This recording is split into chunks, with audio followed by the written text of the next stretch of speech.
I wanted to talk some more about George Pickens. Now, we've been meaning to do this segment all week, but then the Mavericks got Cooper Flag, and I flipped out, and, it got away from us just a little bit. You did lose your mind about that. Yes, absolutely. And I let a bunch of kids smash my sunglasses. Well worth it. Is George Pickens getting a clean slate with the organization and the Cowboys fan base? So one of the reasons that I thought about this was, earlier this week, I think it was a tweet, maybe it was an Instagram story, where Pickens was talking about how the front office for the Steelers was the cheapest front office in the world. And then there was articles of people like, see, he's up to his same old nonsense already. And there's already been articles from Steelers players, some named, some not, that were like, hey, we felt like our team would be better off without him. So there is like a lot of baggage that comes along with this player. And so my question for you guys, and we could even throw to Stephen Jones for part of this, is do you think you get to wipe the slate clean and you're like, hey, that was the other organization, this is us? Or do you think at the first sign of trouble, like let's say he just says some offhand thing about like, well, I really wish we cared more about winning. Do you think that's just going to be like, see, trash, always wrecking teams? Or do you think people are like, whoa, that was surprising to hear him speak out? Yeah, I mean, let's go to Stephen Jones for sure and get some of his thoughts on, let's go cut 9 here. Okay. Thoughts on his attitude. He's an uber competitor, and we had one in Des Bryant who was the same way. I mean, he just couldn't get enough, and boy, when the lights came on and his cleats hit the turf, he was a different guy, and it feels like George is going to be that way. He certainly sometimes plays with high emotion, and that can, as we all know, when you're playing sports and you're competing and you're playing with a lot of emotion, sometimes you can make a wrong decision here and there, but we had that with Des. But certainly he knows he wants to continue to get his hands around that, just like Des worked at it all the time. And we feel like that it's certainly worth what comes with that in terms of what he's doing to continue to get better when he's out there competing week in and week out. And I know, all the homework we did, he's well loved by his teammates. They want him on their team, and we felt the same way about Des. And we just feel like he's going to bring something here to our organization that we need in terms of an edge and bringing that energy of competition to the field day in, day out, week in, week out. Yeah, so that's the line, Kevin, that you constantly refer to. How good are you versus how much you'll deal with. How pretty is she versus how much you'll deal with from her. And that's where they felt. He just said it. We felt like he's good enough for us to say we can work with these and navigate this. And they did deal with Dez. They did go through Dez's outbursts, which were emotional. And they said, we never really got it, but we were always told it's not a distraction, it's competitiveness. And while I think sometimes it can be a distraction because you're having those, but you have outbursts in the middle of things. Hopefully you can stay focused on it. Now, when you ask the question about clean slate, it sounds like they're willing to give him the clean slate. It does. However, as you pointed out, the first time something is said or goes wrong, then that's strike 2. Not just strike 1, that's strike 2, because what you did in the NFL was already seen. If you did it somewhere and nobody saw it, then that's probably clean slate for you. But if you do it and people see it, and which they did, they saw it in the NFL already, then it's strike 2 immediately. So I'm willing to definitely give him as clean of a slate as I can, but I know things that have already happened. The types of when he grabbed Jordan Lewis's face mask and threw him to the ground for whatever because of the competition. It got too heated for him. I need him to, and Mike Tomlin said he's going to have to grow up fast. Yeah. That line sticks with me, man, whenever a Mike Tomlin says something like that. So I believe that he has to grow up and show and prove through this season that he's willing to be that kind of guy. I still want that competitive fire. I still want that competitive edge that he comes with without being something that causes problems and rifts for the team as they're trying to focus on something bigger. Now, there's a couple of things with that.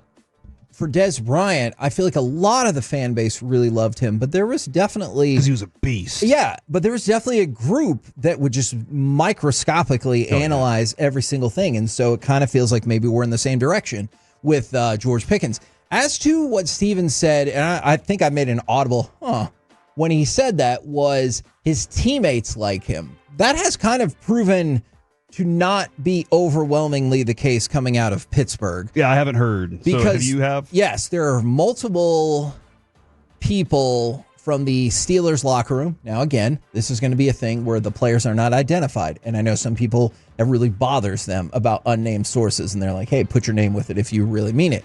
Well, there are multiple Steelers players that said they got fed up with Pickens, quote, antics, and quickly got turned off by him for multiple reasons.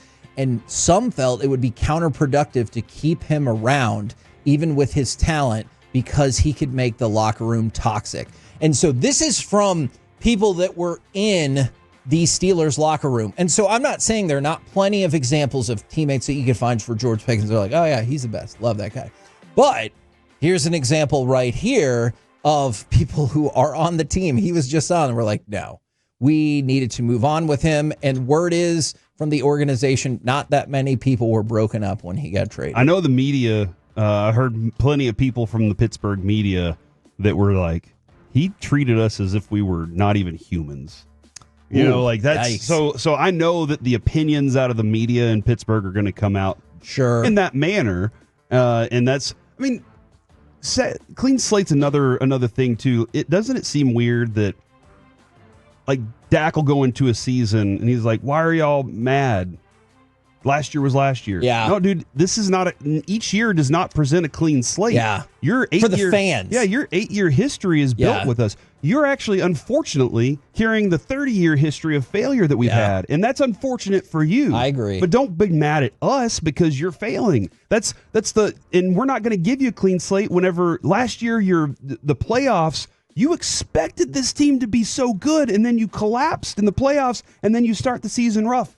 That's where that clean slate doesn't exist for you. So don't just expect that we're going to give you that each season. The successes as you go along and the promise of a good future is what we're looking for. From the 682, because there are very divisive opinions about this. From the 682, Tigers don't change their stripes. He will be a locker room problem. And then from the 806, I hope being a contract year, he'll be on good behavior. That's where I land. Especially since because like, I'll admit, when I first heard the trade, I was like, oh no, does he want to get paid too? And so when you heard like, hey, no, I'm going to let the season play out because he thinks he has the talent. And at times he shows it. This team. Yeah.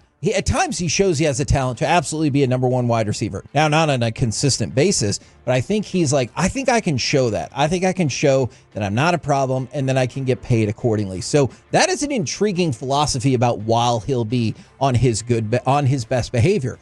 But if you think it's intrinsically inside of him, sometimes that's a hard pattern to break. Mm-hmm. Like you can tell yourself, just be quiet, be quiet, be quiet.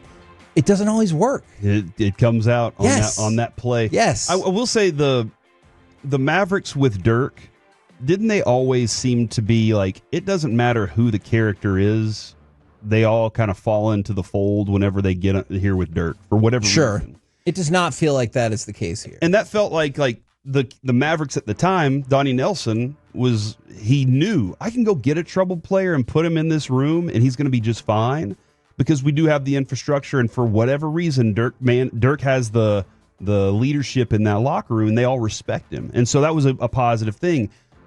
I'm hopeful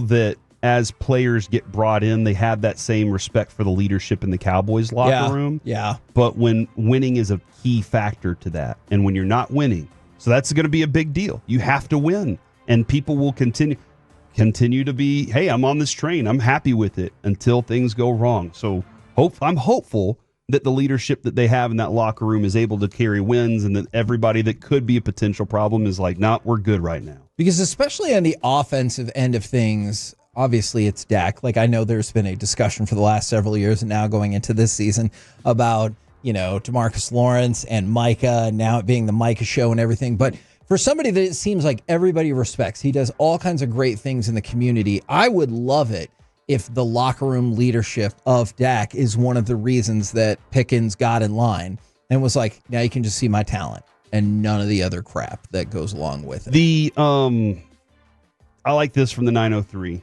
Hasn't Kyrie been a prime example of players changing? Was he considered toxic? That's intriguing. Well, yes, it's intriguing, but wasn't this kind of considered his last chance? Sure. Because when he got traded here, yeah. we had that conversation of he got traded here. The Nets didn't want to trade him to L.A. Yeah. Like, that was the one thing, but other teams didn't want to trade for Kyrie. And so he lands here, and it was, hey, man, if you don't do it here, you might not have another chance to prove it anywhere else. And so that's an interesting, man, I really like that example because, some people will argue as like toxic can mean just misunderstood and I'm sure from Kyrie's perspective, because I'm not going to lie, sometimes I feel like that. And sometimes people think I'm a certain way and I'm like, I'm not, I just don't think you're totally understanding me. I wonder if Kyrie felt that way. I wonder if George Pickens can come into this situation. Unwilling to try to understand you. Yes, exactly. And I wonder if George Pickens, that is a good point, can come into this situation and maybe the Cowboys are more open to understanding who he is as a person. Maybe George Pickens is more open and that's how things fall into place. Or maybe he's just here for 1 year, gets all of the money somewhere else, but balls out along the way. Then are you going to be like, that's fine. Thank you for letting us have a great season, depending on where it ends. And anybody that says we're not giving him credit for the receiver that he is because of the quarterbacks he played with before. We talked extensively about that. And that's where we do have the hope that Dak is a difference maker for him.